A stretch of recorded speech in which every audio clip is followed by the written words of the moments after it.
And pranam to all of you. Again, I am coming back to my channel, Asit Government Rule Guru. Today, I will discuss Office Procedure Aids to Office Management Part 1. It is the most important part for UPSC principal. You know that within short while, it means 17th July, this exam will be conducted, and also this part also would be useful for the vice principal exam, again related to the UPSC principal, and also office superintendent, section officer, LDC, UDC, and for different departmental exams also it would be useful. So my friends, if you have not subscribed my channel, please subscribe my channel so that you can get notification for my upcoming videos. It is part 1. Then after 24 hours, then again I will upload the second part. It is very important one. So please go through it as soon as possible so that it would be useful for you for forthcoming principal exam and for other exams. So now I am going to start. So in this part, first one I will discuss the good administrator. What are the qualities of the good administrator? It is very important one. You see, willingness to assume responsibility. So basically the good administrators, their main trait and main quality is they must have willingness to do work. It means happily and in comfortable manner. Basically they must involve in the work. So first one, it means they take responsibility in comfortable manner. Okay उनका इच्छा शक्ति होना चाहिए responsibility लेने के लिए. So second ये तो हो गया first one. Second point, demonstrated growing power, steadily enlarging ability to deal with more problems, more varied problems and more diverse people. So you know, good administrator, it means their main trait is day by day they can grow. They can handle different type of works in agile manner. उनको different type of works manage करना है. Different people they are coming and उनका different problems हो सकता है. So they can meet diversified people. They must try to solve the problems of diversified people. They must try to solve the varied problems. So they must have ability, they must have efficiency, they must have potentiality to tackle different type of problems. So it is the main trait, and day by day they can grow, because each and every time the main function of the administrator is to deal with public properly, providing effective and quality service to the people. So definitely the good administrators, they must try to solve the problems of the people, right? तो second problem हो गया. चलो अभी third को चलते हैं. ए good administrator is one with a strong bent towards action. So third one is very important one. A good administrator is one with a strong bent towards action. So very important one. It means immediately the administrator should implement the action properly. Suppose they must listen the problems of the people and they try to work out on it. They try to solve it. So immediate action should be required. So some quality administrators and some able administrators, immediately they work out on the problems of the people and they try to sort out the problem. They try to resolve the problem. Okay. Next one, a good administrator needs to be up to a point a good listener. Beyond this point, he needs to be a good initiator of that to which he listens. ये very important one. तो एक good administrator का quality है a good listener. वो सबका बात सुनेगा. Clear? Good listener, each and every time very patiently, very calm and quiet manner, it means in tranquility manner, in placidity manner. It means good administrators, they must listen the problems of the people. They accept the objections of the people. They must accept the complaints of the people. Okay, so it means they must be a good listener. And next, up to a certain point, beyond that point, then definitely they work out on the problems, they work out on the complaint, they try to resolve the problem, they try to satisfy the people those who made complaint, right? ये भी एक अच्छा point था. Next trade को चलेंगे. Next one, A good administrator is one who has learned how to unusually effective with people. सो जो good administrator है ना, वो असाधारण तरीके से एक्चुअली वो लोगों का जो भी प्रॉब्लम्स है, लोगों को जो चीज़ चाहिए उनको प्रोवाइड करेगा. Each and every time a good administrator is one who has learn how to be unusually effective with people. वो ऐसा ऐसा प्लान करेगा, ऐसा ऐसा स्ट्रैटेजी लाएगा जिसमें इट मीन्स लोगों के लिए इफेक्टिव होगा. He must bring some plans, he must bring some strategy, orchestrate some strategy, he brings some policies and procedures. Those would be effective for the people. Okay, those type of policies, procedures, strategies can satisfy the people. Those type of policies, procedures, plans and strategies, all these things should be implemented, it means according to the requirement of the people, right? Next one, a kindred point is that a good administrator is one who prefers to have around him the ablest people he can find. ये बहुत important है. एक good administrator it means not only think about himself but also think about the subordinates. और वो ये चाहता है कि each and every time he must be around with able and efficient subordinates. So each and every time he provide guidance, he provide support, he interact with the subordinates so that day by day they can grow. Because जो भी plan है ना उसको एक administrator खुद अकेला उसको execute नहीं कर सकता, वो सबऑर्डिनेट्स के साथ मिलके उसको एग्जीक्यूट करेगा. तो each and every time the administrator it means in forlorn manner, it means in alone can not execute the plans, cannot execute the strategy. So he must need the support of the subordinates. So each and every time he needs some it means support of some efficient subordinates. So for this reason always he want to work with some efficient and potential subordinates, because actually real workers are the subordinates. Okay, it means the good administrator make the plan, make the strategy, but actually plans and strategies work out by the subordinates. So each and every time he needs some able subordinates, and he always he needs some able I mean subordinates around him, right? Chalo, next point. A good administrator uses his institutional resources rather than relying too heavily on himself. एक administrator क्या है, अकेला खुद वो काम नहीं कर सकता.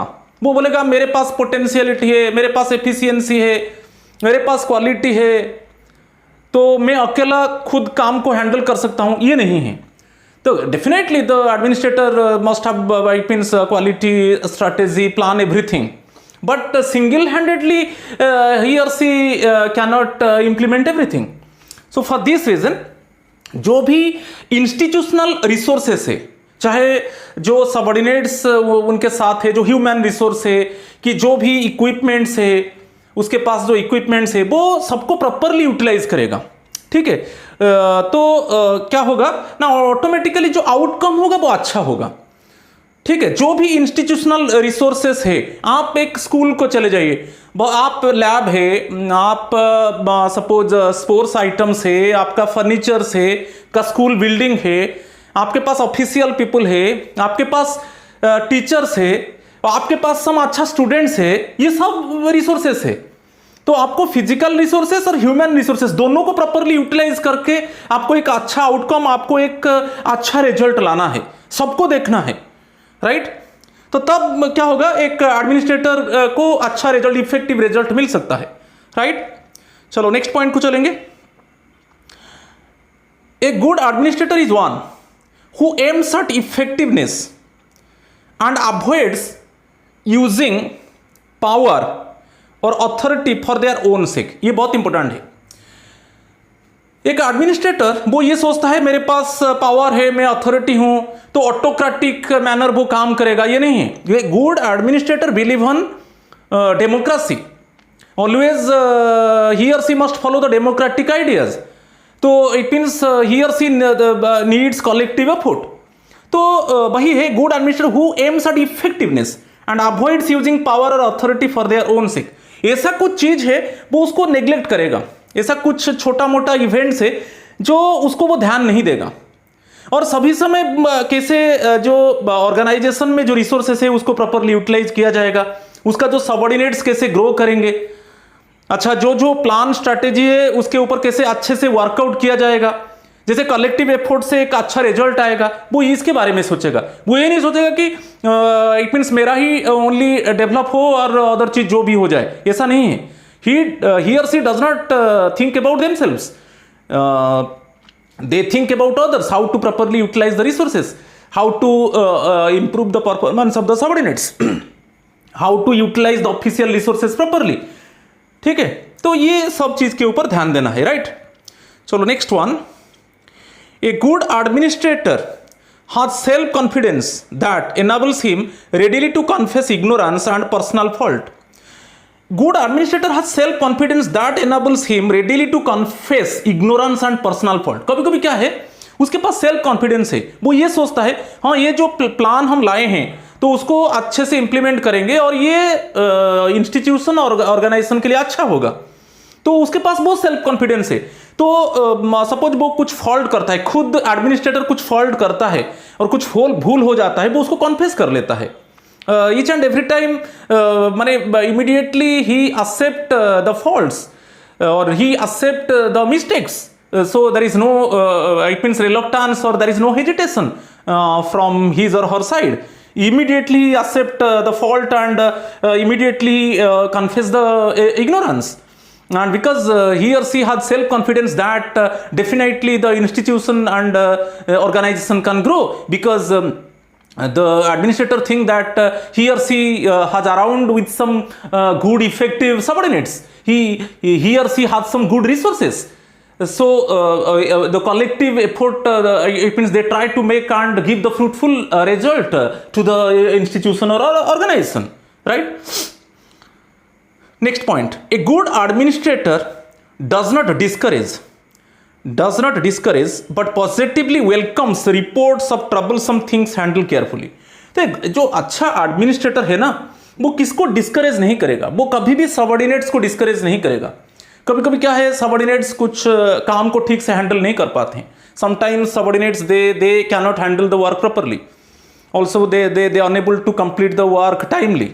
तो ये सब केस में क्या है, वो डिस्करेज नहीं करेगा each and every time. Actually you know sometimes actually the good administrators they cannot discourage the basically other subordinates, or always the it means they are thinking is positive one, they are optimistic one. Okay, each and every time when it means the good administrators getting good work, they praise the subordinates. Okay, so कोई भी ऐसा चीज आ जाता है जो institution और organisation के लिए खराब हो सकता है, वो उसको बहुत केयरफुली हैंडल करता है। Each and every time he handles it in some facts and some things which can affect adversely to the institution. So the good administrators they can handle all these it means trouble things very carefully and very cautiously and very circumspect manner. They try to handle the problematic things, right? Next one, a good administrator is a team worker. तो ये बहुत important है। एक अच्छा administrator है ना, वो एक अच्छा टीम वर्कर है, क्योंकि वो कमांडर है। जैसे शिप का कैप्टन होता है ना, वो वही वो कमांडर है, वो चीफ है, तो उसके अंडर में सबऑर्डिनेट्स काम करते हैं। वो जानता है कि टीम वर्क से सफलता मिलता है। he knows that only through teamwork it means the institution or organization can get the effective result. So वो टीम वर्क के ऊपर बिलीव करता है, वो कलेक्टिव एफर्ट के ऊपर बिलीव करता है, राइट? चलो next one, A good administrator tirelessly pursues means of improving administration. A good administrator tirelessly pursues means of improving administration of all for which he is responsible. He is hospitable to suggestions for improvement. तो वो good administrator ना वो tirelessly it means without any gruelling task he want to complete the work. Okay, वो जब तक काम complete नहीं हुआ है तब तक वो ऐसे नहीं बैठेगा। Each and every time it means very actively he want to involve in the works and try to bring some good effective result, and always he encourage the subordinates, always try to utilize the institutional resources properly and qualitatively, and he work out on the plans, he execute the plans properly through the help of the subordinates. So उसका जो effort होता है ना वो tireless effort होता है, ठीक है। और सभी समय वो सजेशन देता है, जो सबऑर्डिनेट्स है उनको सजेशन देता है कैसे वो उनका वर्क में इंप्रूव करे। Each and every time he provide some suggestions, guidance, advice, everything to the subordinates so that they can improve in their areas. तो ये जो था एक गुड एडमिनिस्ट्रेटर का क्वालिटी होता है। कभी भी आप भाईबा में जाते हो तो ये भी पूछ सकते हैं कि what are the trades and what are the qualities of a good administrator, right. चलो नेक्स्ट पार्ट को चलेंगे। अभी ऑफिस मैनेजमेंट के ऊपर आएंगे। ये मेरा फ्रेंड्स ये पार्ट 1 है। सेकंड पार्ट बहुत बढ़िया बढ़िया चीज़ लाऊंगा एक, तो 24 आवर्स के बाद मैं फिर अपलोड करूंगा सेकंड पार्ट, तो अब आप पूरा कॉन्फिडेंट हो जाएंगे ऑफिशियल प्रोसीजर के ऊपर। तो अभी हम डिस्कस करेंगे ऑफिस मैनेजमेंट। आज 2 पार्ट्स के ऊपर मैं ज़्यादा फोकस इट मीन्स किया। फर्स्ट वन एडमिनिस्ट्रेटर के ऊपर, अभी हम डिस्कस करेंगे ऑफिस मैनेजमेंट के ऊपर, ये भी बहुत इंपॉर्टेंट है। चलो first one, hours of attendance. First one, the normal hours of attendance for the offices of the government of India located in Delhi are as follows. क्योंकि अभी जो रूल है ना 8 आवर्स वर्क करेंगे basically, the employees they can render their service for 8 hours. तो जो normal working hours होता है, जो एम्प्लॉइज का अटेंडेंस होता है, उसके बारे में थोड़ा हम देखेंगे। First one group A. First one हम ग्रुप ए ऑफिसर्स देखेंगे। उनका जो टाइमिंग है, ministries and departments of the government of India आज specified in schedule 1 of the government of India. ये इसको याद रखना है, इसके ऊपर question. Schedule 1 of the government of India, allocation of business rules, ये बहुत इंपॉर्टेंट है। अलोकेशन ऑफ बिजनेस रूल्स 1961, ये रूल के ऊपर भी आ सकता है year. Allocation of business rules 1961 और शेड्यूल 1, इसमें क्लियरली मेंशन है कि जो working day, all working days timing देखिए ग्रुप ए एम्प्लॉइज के लिए basically 9 AM to 5:30, 1 PM to 1:30 PM, 30 minutes के लिए बेसिकली इंटरमिशन होता है। तो 8 आवर्स हो गया, आप कैलकुलेट कर लीजिए, 30 मिनट्स के लिए इंटरमिशन होता है। और जो ऑफिस वो जाकर अटेंड करेंगे, जो टाइमिंग है वो 9 AM, ओके, और डिपार्चर टाइम है 5:30 PM, ठीक है। ये ग्रुप ए के लिए। अभी ग्रुप बी के लिए देखेंगे, all other offices of the government of India all working days 9:30 to 6, okay, 9:30 to 6। यहां पर जो लॉन्च इंटरवल है 1:30 to 2, इसको थोड़ा ध्यान देना है टाइमिंग के ऊपर, इसमें कोई कंफ्यूजन नहीं है क्योंकि अभी जो वर्किंग आवर्स है 8 आवर्स है। चलो नेक्स्ट पार्ट को चलेंगे। कॉमन रूल्स कुछ देखेंगे, ये बहुत इंपॉर्टेंट पार्ट है।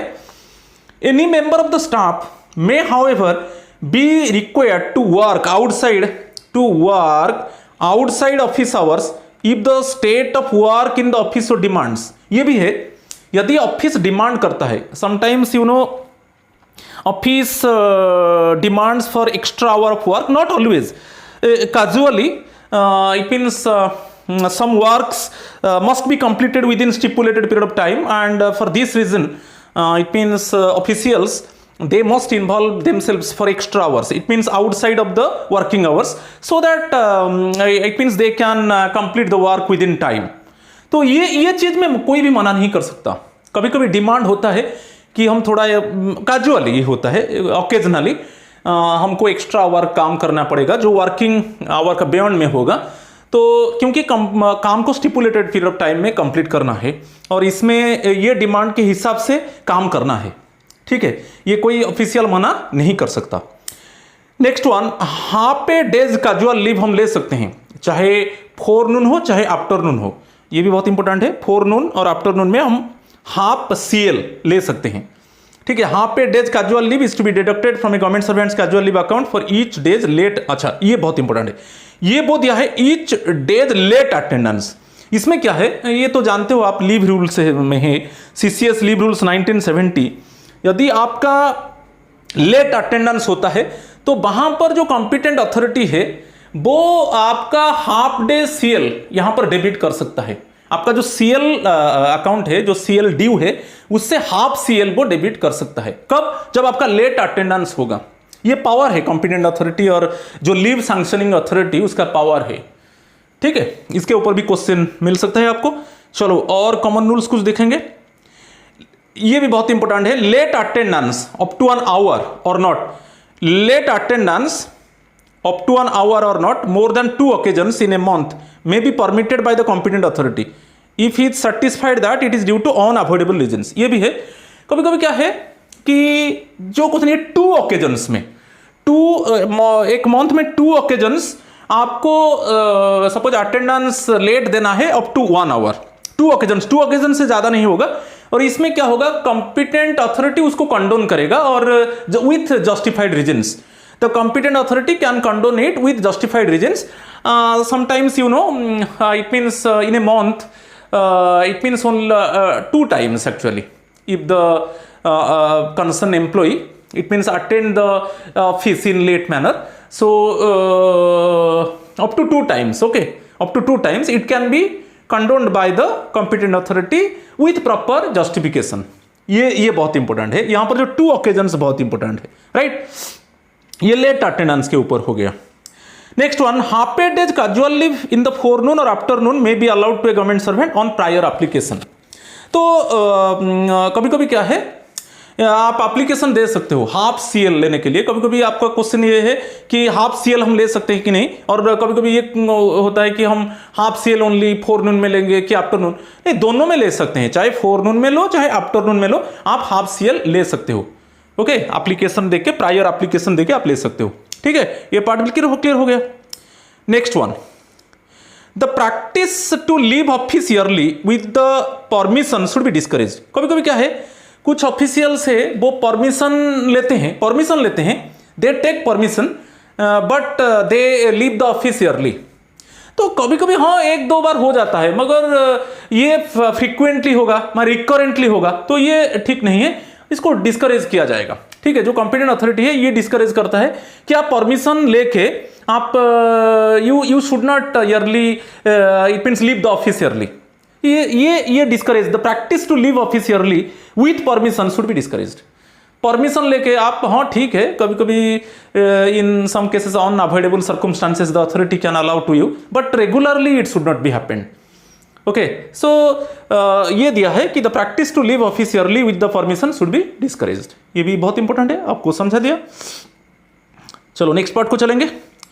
अटेंडेंस रजिस्टर के ऊपर आएंगे। अटेंडेंस रजिस्टर के ऊपर कुछ कॉमन चीज है, ये एक अंडरलाइन में कर दिया, देखिए, the attendance register in form S37। ये बहुत इंपॉर्टेंट है, फॉर्म S37 जो हमारा अटेंडेंस रजिस्टर होता है, हम अटेंडेंस देते हैं, will be maintained in each section. Different sections होता है, तो डिफरेंट सेक्शन में अटेंडेंस रजिस्टर जो होता है वो फॉर्म S37 में होता है। तो every member of the staff should on arrival enter in ink clearly his or her initials together with the time of arrival against his or her name in the relevant dated column against the letter A।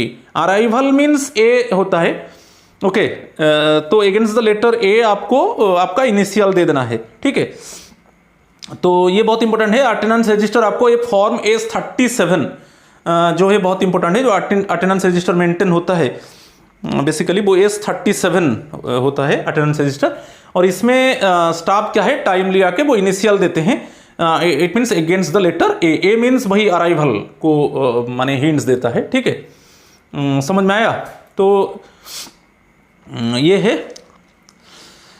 Next one चलेंगे। Similarly the register should be initialled by the section officer. जो every section में attendance register होता है, तो basically जो section officer है उसका responsibility है, वो उसका सेक्शन का अटेंडेंस रजिस्टर को स्क्रूटिनाइज करेगा कि सभी एम्प्लॉइज ठीक टाइमली वो उनका इनिशियल्स दिया कि नहीं।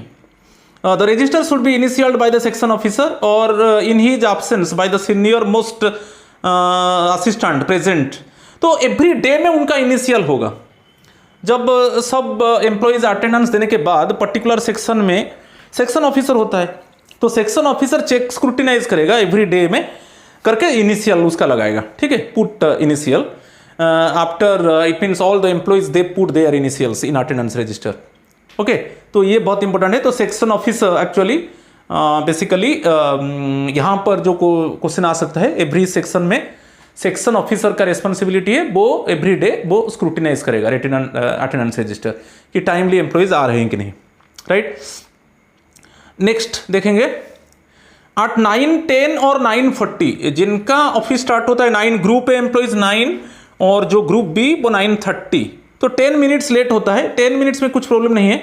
9, 10 और 9:40 AM as the case may be, the register should be sent to the branch officer or any person arriving thereafter should mark his or her attendance in the register in the branch officer's room।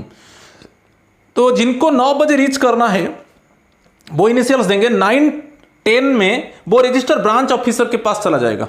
9, 10 के बाद वो जो office में reach करेंगे वो it means branch officers का room में attendance register होगा और वहां पर इनिशियल देंगे। और सिमिलरली जिनका स्टार्ट होता है 9:30 में, तो 9:40 के बाद उनका अटेंडेंस रजिस्टर ब्रांच ऑफिसर के पास चला जाएगा और वहां पर वो ब्रांच ऑफिसर्स का रूम को जाके वो इनिशियल देंगे। ठीक है, ये थोड़ा आपको ध्यान देना है। नेक्स्ट वन डिपार्चर वैसा ही है। While living office every number of the staff should record his और हर initials with the time of departure in the space against the letter D opposite his name। जैसे जो अराइवल टाइम में against letter ए था, अभी departure time में भी against letter D है। Right, तो ये एज यूजुअल वो जब डिपार्चर करेंगे वो भी इनिशियल करेंगे। राइट, चलो नेक्स्ट पार्ट को चलेंगे। Recording of non attendance, the following abbreviations used by the section officer. ये अब्रेविएशंस को देख लीजिए। जो अटेंडेंस रजिस्टर में जो एम्प्लॉयज अटेंड नहीं करेंगे, कोई CL लिया, कोई EL लिया, ठीक है, सपोज कोई एक्स्ट्रा ऑर्डिनरी लीव में है, ठीक है, कोई हाफ पे लीव में है, तो कोई सपोज कम्यूटेड लीव में है, तो उनका जो मार्किंग हम देखेंगे बेसिकली CH है कॉम्पेंसेटरी हॉलीडे। कॉम्पेंसेटरी हॉलीडे क्या है? सपोज आप संडे काम किया, कोई नेशनल हॉलीडे में आप किया, तो और एक दिन आपको इट मीन्स हॉलीडे मिलेगा, तो वही है compensatory holiday. Suppose you render your service on Sunday or any other national holiday, then definitely in one of the working day you are getting the holiday. तो कॉम्पेंसेटरी हॉलीडे जो symbol है CH, casual leave CL, leave of any other kind L, और एक absent होता है, यहाँ पर देखिए A लगा जाता है। कभी कभी जो सेक्शन ऑफिसर है उसको मालूम नहीं पड़ता है कि आज एम्प्लॉयज क्यों नहीं आया, क्योंकि एवरी डे वो इनिशियल डेट के हिसाब से इनिशियल ही पुट हिज इनिशियल्स ना, तो वो कभी कभी क्या है उसको पता नहीं है। The section officer actually does not know for what reason the particular employee is absent today, तो उसको वो पेंसिल में मार्क कर देता है, पेंसिल में A मार्क कर देता है, और इसके बाद वो उसको जब पता चलता है कि ये रीजन है, इसी के वजह से वो एक्चुअली लीव लिया है, तब उसको इंक में वो मेंशन करता है और रेड इंक में ये मेंशन होता है। तो ये अटेंडेंस रजिस्टर में, ठीक है। तो जब सेक्शन ऑफिसर को पता नहीं है वो आज क्यों इट मीन्स लीव में है, इसको पता नहीं है, तब वो पेंसिल में A लगा देगा, ठीक है, पेंसिल में। और फिर उसको जब पता चलेगा when actually he knows for what reason the concerned employee has taken leave, तब वो इंक में ओके मार्किंग करेगा। और रेस्ट्रिक्टेड हॉलीडे जो है RH है, कभी कभी रेस्ट्रिक्टेड हॉलीडे होता है और उस रेस्ट्रिक्टेड हॉलीडे में RH, तो ये थोड़ा आपको ध्यान देना है। अभी देखेंगे लेट अटेंडेंस और लिविंग अर्ली, इसके ऊपर थोड़ा देखेंगे। If a permission is permitted to attend late or to leave early as entry to the effect will be made by the supervisor in the remark column। if a permission, suppose a concerned employee को permission दिया गया है कि वो he attend office actually lately or also he leave the office early, मगर वो permission लिया है, इस केस में क्या होगा, जो सुपरवाइजर है वो रिमार्क कॉलम में मेंशन करेगा, रिमार्क कॉलम में मेंशन करेगा कि आज लेट अटेंड किया और कि ये लीव द ऑफिस ईयरली और he has taken permission with permission लिया है। नेक्स्ट में क्या है, any such permission suppose consecutive period, ये क्या है जो फास्ट पॉइंट है वो ऑकेजनली होता है, कैजुअली होता है, मगर फ्रीक्वेंटली होगा तो उसका परमिशन कौन देगा, एडमिनिस्ट्रेटिव ऑफिसर। सपोज फ्रीक्वेंटली और recurrently if the concern official attend the office in late and leave the office early, तो इस केस में क्या है, वो एडमिनिस्ट्रेटिव ऑफिसर का will require the any such permission for any consecutive period will require the sanction of the administrative officer or the corresponding officer in charge of administration of the office। जो office का administration charge है वो administrative officer का permission ले सकता है if the concern official or employ it means in consecutive manner or recurrently attend the office in late and leave the office early. समझ में आ गया? चलो नेक्स्ट पार्ट को चलेंगे। Next one, person reaching office within 10 minutes of the opening hours. Person reaching office within 10 minutes of the opening hours are nevertheless late. यदि suppose 9 बजे office attend करना है, 9-10 के अंदर आप अटेंड कर सकते हो, ऐसा कुछ उसको लेट नहीं माना जाएगा। तो इसके ऊपर भी क्वेश्चन आ सकता है। तो 10 मिनट्स इधर उधर होता है तो प्रॉब्लम नहीं है। सच लेट कमिंग में be condone unless it becomes a matter of frequent occurrence, तो ये कंडोन हो सकता है। तो 10 मिनट्स आप इट मीन्स 9 बजे अटेंड करना है ऑफिस और 9-10 के अंदर आप रीच करते हो तो कोई प्रॉब्लम नहीं है एक्चुअली। ठीक है, next one, at the end of each month the section officer will bring to the notice of the officer in charge the name of the person if any who had been frequently or habitually late during the month without prior permission.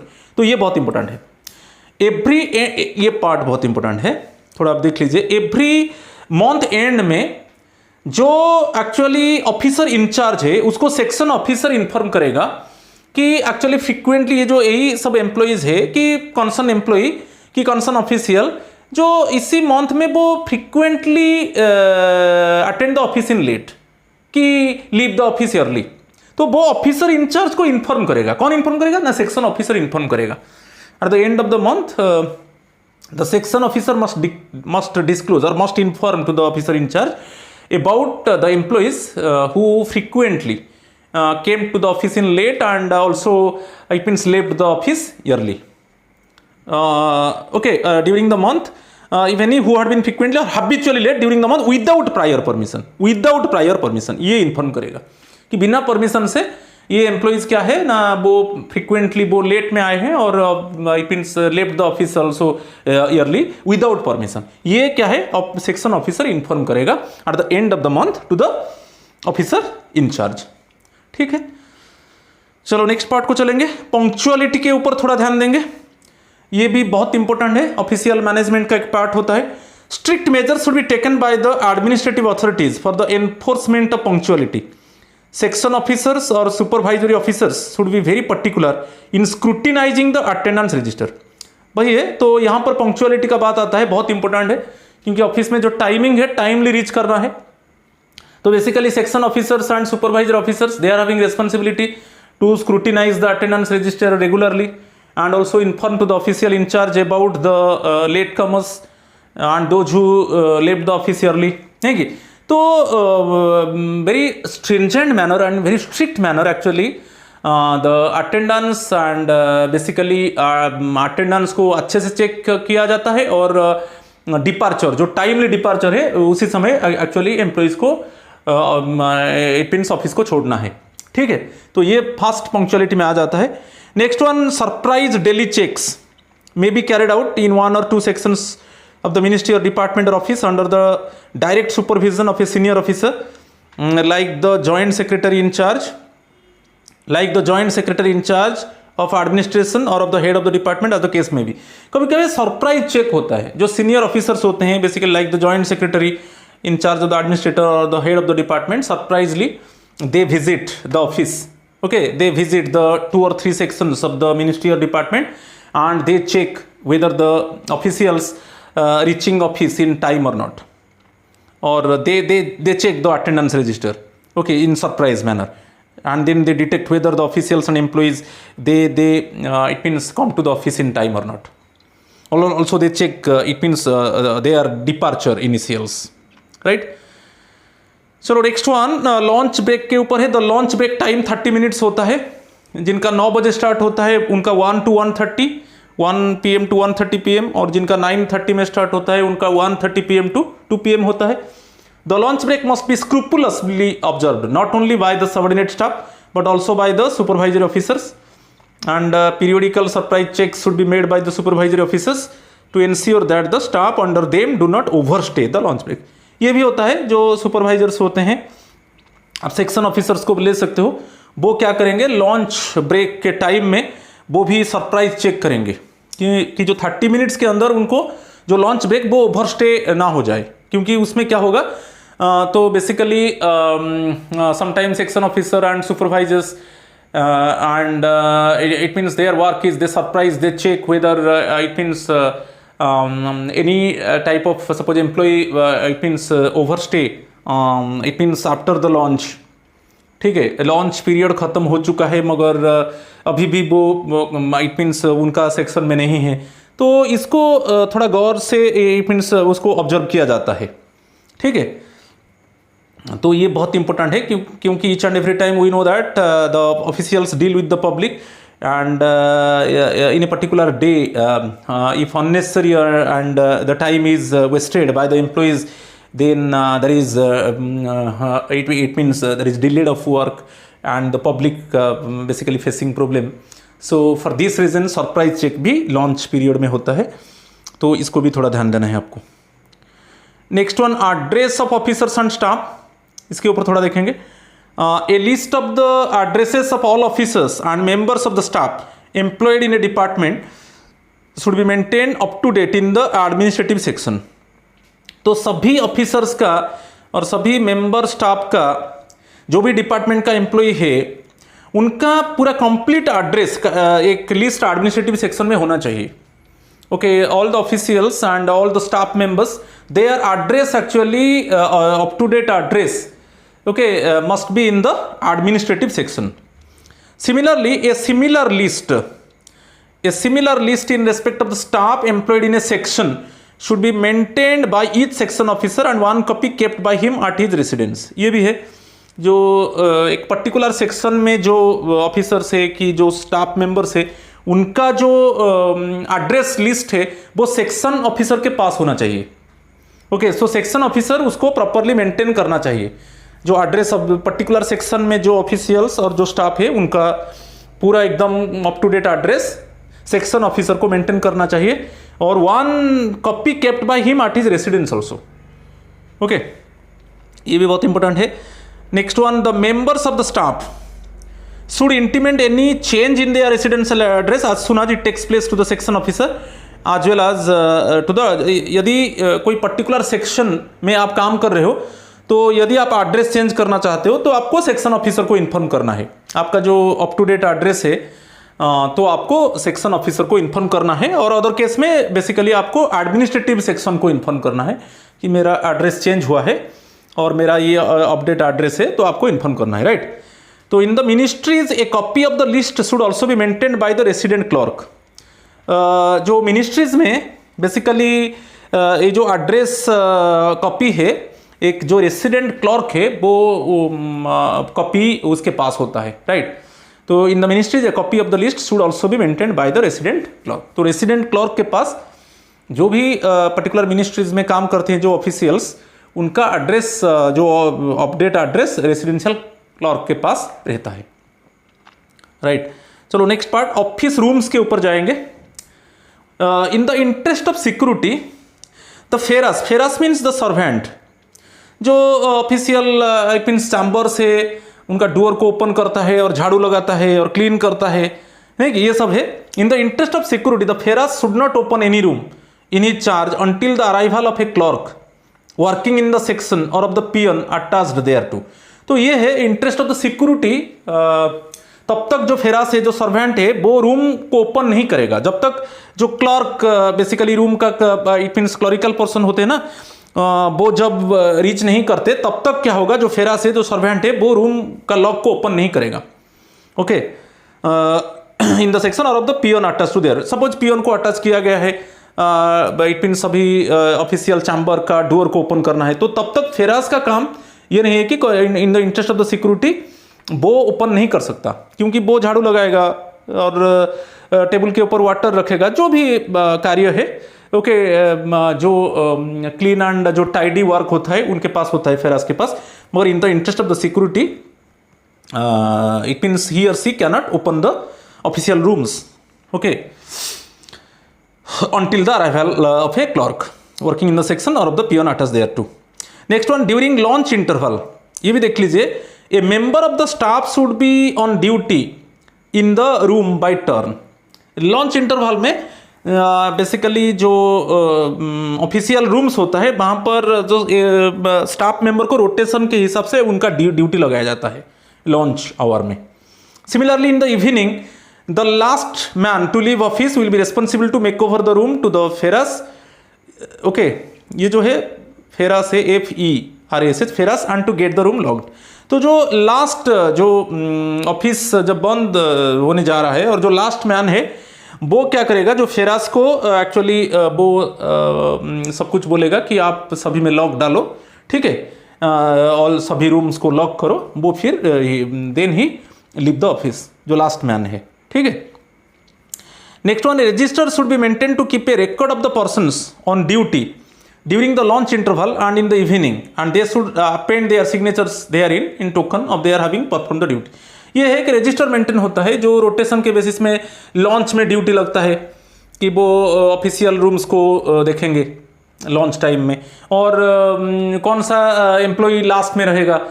Okay, last में रहेगा, इसको भी rotation basis में होता है कि last में रहेगा और पूरा फेरास उसको पूरा लॉकअप डालेगा सभी रूम में, ठीक है, वो फिर it means leave the office. तो ये एक रजिस्टर मेंटेन होता है.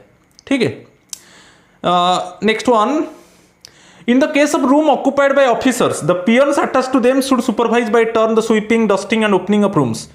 नो आउटसाइडर, ये बोलते, no outsider or a member of the office staff excepting the personal assistants or stenographer attached to the officer should ordinarily be permitted to enter an office room during his or her absence. Suppose officer absent है तो only जो officer का personal assistant है और stenographer है वो actually office के अंदर जा सकते हैं, क्योंकि ऑफिसर absent है. when the officer is absent one, only his or her as personal assistant or stenographers but it means they can move to their rooms. Any outsiders actually it means they do not allow to the official chamber when the officer is absent. तो ये चीज़ को आपको ध्यान देना है. और कोई file है, ऑफिसर absent है और कोई फाइल हमको चाहिए, उनका चैम्बर से हमको फाइल चाहिए, कुछ बुक चाहिए, पेपर चाहिए, रिक्वायर्ड अर्जेंटली ड्यूरिंग, ये बहुत इंपॉर्टेंट है, ये पार्ट को देख लीजिए, ये पार्ट को देख लीजिए. इफ एनी फाइल, बुक और paper is required urgently during an officer's absence from the room, it should be removed only by the personal assistant or stenographer concerned. यदि कंसर्न ऑफिसर एब्सेंट है और हमको official chamber से हमको file चाहिए, concern file चाहिए, कुछ book और पेपर चाहिए, तब हम किसका हेल्प लेंगे? Personal assistant. जो ऑफिसर्स का पर्सनल असिस्टेंट है और उनका स्टेनोग्राफर है उनका हेल्प लेंगे और they bring the files and book और पेपर. ठीक है, ये चीज़ को थोड़ा ध्यान देना है. Next one, it is the general responsibility of the section officer to see that the room or rooms occupied by the section under his charge are maintained in a neat and tidy condition.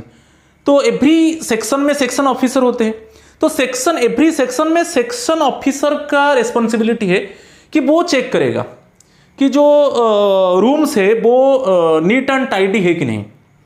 Okay, the assistants and clerks should keep their tables and surroundings neat and clean and the papers neatly arranged. वो section officer उसको check करेगा, जो भी assistants है, clerks है, वो जितना papers है उसको प्रॉपरली ऑर्डरली उसको अरेंज करके रखेंगे. उनका जो टेबल्स होगा वो नीट एंड टाइडी कंडीशन में होगा. ये सब कौन ऑब्जर्व करेगा? Section officer. Okay, section officer उसको चेक करेगा. It means A conducive section में जो एनवायरमेंट है कंड्यूसिव एनवायरमेंट होगा. Okay, every all the papers, okay, all the letters, it must be arrange properly over the table, right? Next one, while leaving office, every member of the staff should see that all papers, registers, etc. in his charge are kept in their proper places. ये भी बहुत important है, इसी part को देख लीजिए, ये भी बहुत इंपॉर्टेंट है. Pending papers should be kept together in a separate folder appropriately marked. जब when the it means any staff leaving the office, उसको चेक करना है कि टेबल के ऊपर जो भी पेपर्स रजिस्टर्स था उसको वो अच्छे से अरेंज करके रखेगा और तब वो ऑफिस छोड़ सकता है. So also it is the responsibility of the staff when he is going to leave the office, then he must arrange all the papers, registers over the table. It must be arranged properly. Okay, and other जो pending papers है, then it should be kept together in a separate folder, appropriately marked कि ये pending है और जितना pending work है एक folder में रहेगा और उस पे वो marking होगा. ये सब pending work है और next day आकर वो उसके ऊपर workout करेगा. ठीक है.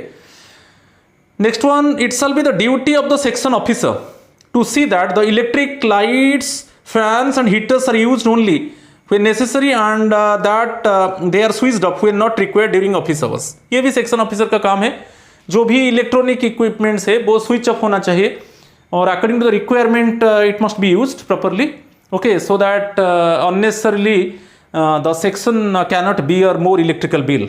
ओके, वो पब्लिक फंड में जाता है तो उसको भी सेक्शन ऑफिसर का रिस्पॉन्सिबिलिटी है. उसका सेक्शन में कैसे इलेक्ट्रिसिटी जो कंजप्शन होगा ठीक से होगा, अननेसेसरी कंजप्शन नहीं होगा, वो भी उसको चेक करता है.